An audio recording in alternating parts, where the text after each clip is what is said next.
Assalamualaikum warahmatullahi wabarakatuh. Selamat siang Pak, perkenalkan kami dari kelompok 3 ingin mempresentasikan hasil diskusi kami tentang materi bab 3 yang berjudul Profil pelaku usaha di bidang farmasi. Yang pertama itu A. 9 star of Pharmacy. Biasanya, apoteker dipandang sebagai pihak pemberi obat, tetapi perannya sudah berkembang. Menyadari perlunya keahlian yang beragam pada apoteker modern, Organisasi Kesehatan Dunia atau WHO memperkenalkan konsep 7 Star Pharmacy. Model ini menguraikan 7 peran utama dengan tambahan 2 peran pada perkembangan lebih lanjut yang harus dipenuhi oleh. Yang pertama ada pengasuh atau caregiver. Di sini apoteker memberikan pelayanan dan perhatian kepada pasien. Yang kedua, pengambilan keputusan, decision maker. Apoteker harus mampu membuat keputusan yang tepat terkait perawatan pasien. Yang ketiga ada komunikator atau communicator. Apoteker harus mampu berkomunikasi secara efektif kepada pasien, tim perawat kesehatan, dan masyarakat. Yang keempat ada manajer atau manajer. Di sini apoteker bertugas mengawasi operasi dan sumber daya farmasi. Yang kelima ada pembelajaran sumber hidup, long life learner. Apoteker harus terus belajar dan mengembangkan diri dan bakatnya. Yang keenam ada teacher. Apoteker harus pandai mendidik atau memberikan info serta edukasi kepada pasien atau masyarakat. Yang ketujuh ada pemimpin atau leader. Apoteker harus mampu memimpin dan menginspirasi tim kerja. Yang kedelapan, peneliti atau researcher. Apoteker terlibat untuk mengembangkan ilmu farmasi serta perawatannya. Yang kesembilan ada pengusaha atau entrepreneur, dapat mengembangkan usaha di bidang farmasi. Yang kesembilan ada pengusaha atau entrepreneur. Apoteker harus dapat mengembangkan usaha di bidang farmasi. Model 9 Star of Pharmacy menekankan pentingnya belajar dan adaptasi yang berkelanjutan dalam lingkungan perawatan kesehatan yang berkembang pesat. B. Pharmapreneur. Pharmapreneur merupakan gabungan dari kata pharma yang berarti farmasi dan entrepreneur yang berarti wirausaha. Titik bahwa pharmapreneur merupakan individu yang terlibat di dunia farmasi dengan peran pemimpin, mendirikan ataupun melakukan pengembangan bisnis. Istilah pharmapreneur diartikan sebagai ahli yang menggabungkan pengetahuan farmasi dengan keterampilan dalam penjualan, pemasaran, serta strategi untuk berinovasi dan meningkatkan perawatan pasien ataupun praktik bisnis farmasi. Peran pharmapreneur juga mencangkup berbagai inisiatif kewirausahaan, seperti pengembangan produk kesehatan baru, layanan konsultasi medis, serta penelitian dan pengembangan. Hal-hal yang harus dilakukan oleh apoteker sebagai pharmapreneur. 1. Inovasi dalam pengembangan produk. Apoteker menciptakan produk yang tidak hanya efektif secara medis tetapi juga memenuhi kebutuhan pasar. Apoteker berkontribusi secara langsung dalam meningkatkan kesehatan masyarakat melalui produk inovatif. 2. Konsultasi dan pendidikan kesehatan. Pharmapreneur juga dapat memanfaatkan keahlian apotekernya dalam menyediakan layanan konsultasi dan pendidikan kesehatan atau sebagai pendidik dari penasihat kesehatan yang terpercaya. Hal-hal yang harus dilakukan oleh apoteker sebagai pharmapreneur yang ketiga. Cara pharmapreneur untuk memanfaatkan teknologi terbaru. 1. Peningkatan efisiensi teknologi informasi untuk memudahkan pengelolaan resep dan pemantauan penggunaan obat. 2. Pengelolaan obat dan kesehatan farmasi mengalami perkembangan seiring dengan berkembangnya teknologi digital yang digunakan dalam pengelolaan obat dan kesehatan. 3. Peningkatan daya saing industri, pemanfaatan teknologi dan kecerdasan buatan dalam kegiatan operasional farmasi, mulai dari proses, produksi hingga penyaluran produk kepada konsumen. 4. Kemitraan dan kolaborasi. Kunci sukses pharmapreneur terletak pada kemampuan untuk berkolaborasi dengan berbagai pihak, Kolaborasi dengan peneliti memungkinkan permapreneur untuk mengintegrasikan temuan penelitian terbaru ke dalam produk dan layanannya. Oke. C. Pekerjaan kefarmasian dan ruang lingkup asisten tenaga kefarmasian. Definisi pekerjaan kefarmasian berdasarkan PP nomor 51 tahun 2009 meliputi pembuatan, pengendalian mutu sediaan farmasi, pengamanan, pengadaan, penyimpanan, pendistribusian atau penyaluran obat, pengolahan obat, pelayanan obat resep, dokter, pelayanan informasi obat, serta pengembangan obat, bahan obat, dan obat tradisional. Sediaan farmasi mencakup obat, bahan obat bahan alam, kosmetik, suplemen kesehatan, dan obat kuasi. 1. Pekerjaan kefarmasian. Tenaga kefarmasian terdiri dari 3 bagian, yaitu apoteker. Yang kedua, tenaga teknis kefarmasian. Yang ketiga, asisten tenaga kefarmasian. Yang kedua, ruang lingkup asisten tenaga kefarmasian. Kegiatan pelayanan pelanggan. 1. Pencatatan obat, pembelian, penyimpanan, dan pendaftaran penyediaan obat. 2. Ruang lingkup asisten tenaga kefarmasian. Kegiatan pelayanan pelanggan. 1. Pencatatan obat, pembelian, penyimpanan, dan pendataan pendistribusian obat. 2. Transaksi, penerimaan pembayaran resep, stok harga, penandaan item untuk penjualan, pencatatan, dan klaim asuransi. Yang ketiga, pelayanan PKRT, melakukan pelayanan perbekalan kesehatan rumah tangga. Yang keempat, definisi PKRT. Alat, bahan, atau campuran bahan untuk pemeliharaan dan perawatan kesehatan manusia. Digunakan di rumah tangga dan fasilitas umum.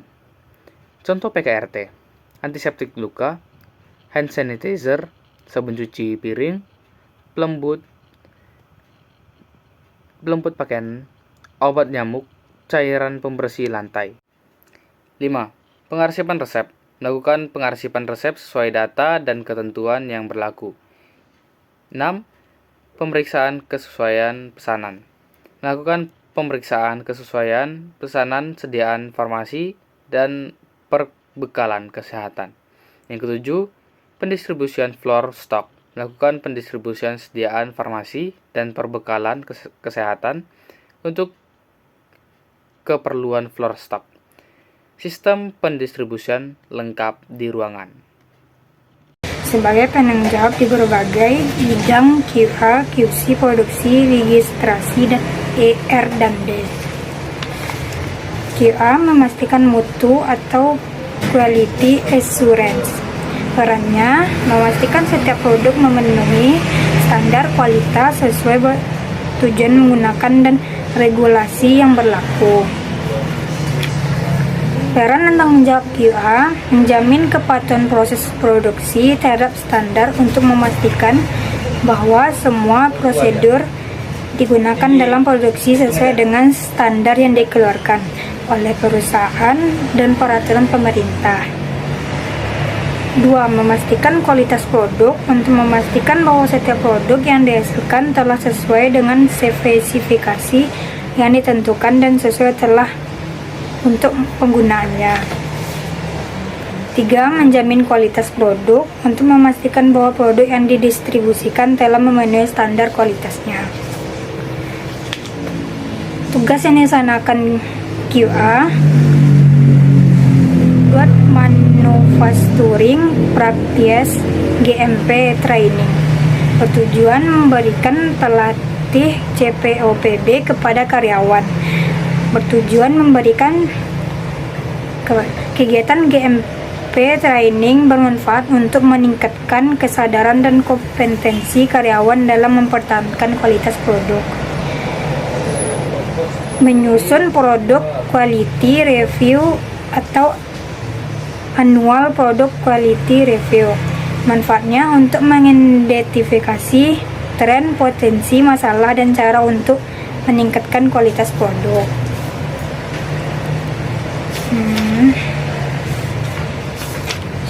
Itu ada di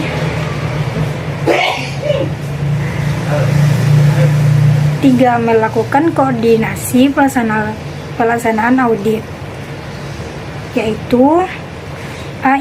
Inspeksi diri, pemeriksaan internal yang dilakukan untuk menilai kepatuhan terhadap CPOB dan standar lainnya. B. Audit internal, audit yang dilakukan oleh QA atau tim lain dalam perusahaan untuk menilai keefektifan sistem kualitas. C. Audit eksternal, audit yang dilakukan oleh pihak eksternal seperti regulator, badan POM untuk menilai kepatuhan terhadap standar eksternal. 4. Mengontrol hal-hal yang berkaitan dengan quality system. A. Change Management, QA mengelola perubahan dalam proses yang terkait dengan CPOB. B. Deviation Report, QA mendokumentasikan setiap penyimpanan dari prosedur standar dan menyelidiki penyebabnya. C. Corrective Action and Preventive Action, CAPA, QA mengimplementasikan tindakan perbaikan atau korektif dan pencegahan atau langkah preventif untuk mengatasi masalah yang ditemukan. 5. Menjalankan sistem dokumentasi, QA menjalankan sistem dokumentasi yang bertujuan mengelola semua dokumen yang berkaitan dengan sistem kualitas termasuk POS. 6. Melakukan audit supplier atau kualitas supplier yang bertujuan menilai dan menyetujui pemasok untuk memastikan bahwa pemasok telah memenuhi standar kualitas yang ditetapkan. 7. Melakukan produk realis, QA bertujuan untuk meninjau dokumen-dokumen dari PPIC, produksi dan QC, sehingga akhirnya menyetujui produk akhir sebelum dilepas ke pasaran. 8. Menangani keluhan terhadap produk, QA selalu terbuka dalam menerima kritikan dan masukan dari pelanggan mengenai kualitas produk. Tujuannya untuk menangani dan menyelidiki kesalahan dalam proses produksi. 9. Menangani produk rekal. Produk rekal artinya mengordinasikan penarikan produk di pasar jika ditemukan produk yang memiliki masalah serius terkait kesehatan atau keselamatan konsumen. 2. Pengawasan mutu atau quality control QC. Perannya memastikan kualitas dan keamanan produk mulai dari bahan baku hingga produk jadi sesuai standar. Berikut adalah tugas yang dilakukan oleh Departemen QC. A. Rencana pengembalian sampel dan metode pengembalian sampel. QC menentukan cara yang tepat untuk mengambil sampel bahan dan produk untuk proses pengujian agar hasilnya representatif dan valid. B. Pengujian bahan baku. QC memastikan bahwa bahan baku termasuk aktif pharmaceutical ingredients API dan excipient telah memenuhi spesifikasi yang ditentukan sebelum digunakan dalam proses produksi. C. Pengujian bahan pengemas.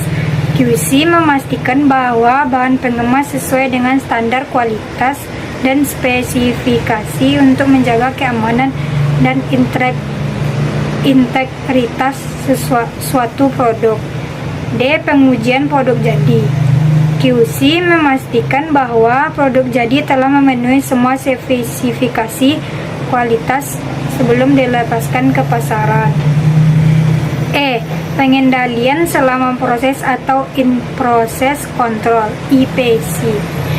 QC melakukan IPC yang bertujuan memantau kualitas selama proses produksi. mendeteksi kesalahan sedini mungkin, meyakinkan bahwa tiap tahap telah sesuai dengan prosedur, dan menghindari penyimpanan produk. F. Material realis. QC juga melakukan material realis yang bertujuan memeriksa dan menyetujui rilis bahan baku ataupun produk untuk digunakan dalam proses produksi berikutnya. Manfaatnya adalah memastikan bahwa hanya bahan yang memenuhi spesifikasi yang akan digunakan. G. Penetapan spesifikasi kualitas dan metode analisis. QC menetapkan spesifikasi kualitas untuk bahan baku dan bahan pengemas, intermediate, bulk, dan bahan pendukung. H. Monitoring atau pemantauan kondisi lingkungan. QC memantau kondisi lingkungan di area produksi untuk mencegah terjadinya kontaminasi. I. Pengujian kualitas air. QC memastikan bahwa kualitas air digunakan dalam produksi telah memenuhi standar yang ditetapkan. J. Pengujian stabilitas. QC memastikan bahwa produk dapat mempertahankan kualitas selama periode waktu tertentu di bawah berbagai kondisi penyimpanan. Departemen QC mengemban tanggung jawab yang sangat penting dan membutuhkan keahlian teknis yang tinggi serta perhatian terhadap proses produksi secara detail. Produksi memiliki tanggung jawab penting dalam melaksanakan proses produksi produk. Berikut adalah tugas utama yang bagian produksi. A. Memastikan kualitas produk. Produksi bertanggung jawab untuk memastikan bahwa semua obat diproduksi dan disimpan. Tenaga kefarmasian di bidang distribusi farmasi. Apoteker berperan penting dalam distribusi farmasi tidak hanya di apotek atau rumah sakit, tetapi juga sebagai penanggung jawab di pedagang besar farmasi. PBF. PBF adalah perusahaan berizin resmi yang melakukan pengadaan, penyimpanan, dan penyaluran obat dalam jumlah besar. Dalam menjalankan tugasnya, apoteker berpedoman dalam konsep CDOB, cara distribusi obat yang baik, untuk menjaga mutu obat selama distribusi. Peran penting apoteker dalam distribusi farmasi meliputi: yang pertama ada menyusun dan memastikan sistem manajemen mutu, yang kedua mengelola kegiatan dan menjaga akurasi dokumen, yang ketiga menyusun program pelatihan CDOB, yang keempat mengkoordinasikan penarikan obat, yang kelima menangani keluhan pelanggan, dan lain-lain. F. Tenaga kefarmasian di fasilitas pelayanan kefarmasian. Pelayanan kefarmasian adalah pelayanan langsung dan bertanggung jawab kepada pasien untuk meningkatkan mutu kehidupan pasien. Dalam menjalankan pekerjaan kefarmasian, apoteker dapat dibantu oleh apoteker pendamping atau tenaga teknis kefarmasian TTK. Wewenang apoteker. Yang pertama, mengangkat apoteker pendamping dengan SIPA. Yang kedua, mengganti obat merek dagang dengan obat generik atas persetujuan dokter atau pasien. Dan yang ketiga, menyerahkan obat keras, narkotika, dan psikotropika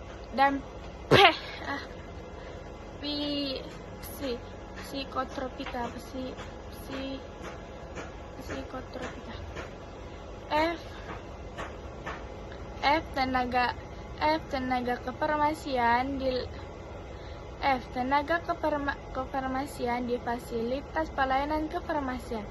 Pelayanan kefarmasian adalah pelayanan langsung dan bertanggung jawab kepada pasien untuk meningkatkan mutu kehidupan pasien.